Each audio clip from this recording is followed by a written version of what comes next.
Это, наверное, один из тех немногих случаев, когда шум строительной техники и инструментов не приносит дискомфорт жителям близлежащих домов.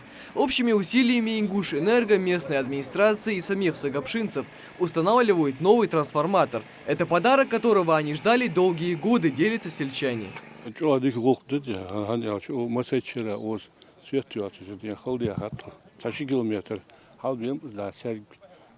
Televizor yani khaldinlik çakam boğ beja seyrin hete bilgan bot ayın gezigde yani hamkul şey ko televizor ya hitsay vaqta бережь медине занг бережді урок yani başlarda alt ток хаузы цирроз 110 вольт 100 вольт маяц трансформатор вообще брать не цирроз таш обратиться дядер адам го юртяк колешик он ан издяхны шолаш дина халбяка хны вопрос решить я ханс трансформатор от тишан гуштей пар бол без бог кержлин не жая аргосхан.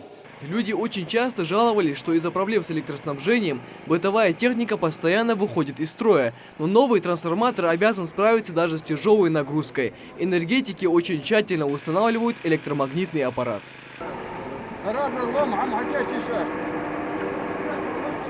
Специальные стойки, так называемый стол под трансформатором, усиленные трубы толстостенные.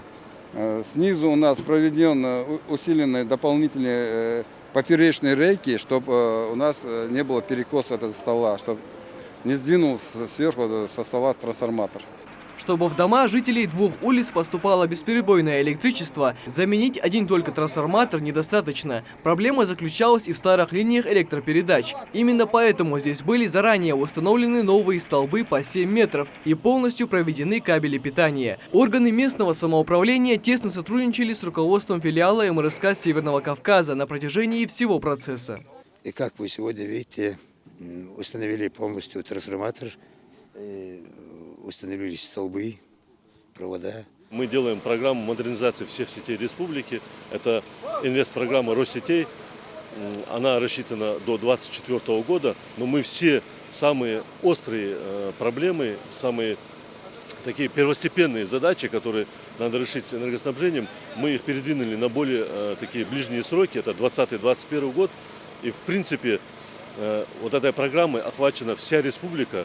И я думаю, где-то до конца 2022 года мы сможем значительно улучшить ситуацию с энергоснабжением. В дальнейшем предстоит сопроводительная работа на этом участке. Сотрудники МРСК будут проверять работу напряжения и делать другие необходимые замеры. Ну а пока что местные жители могут смело заявить, праздник света пришел и на их улицу.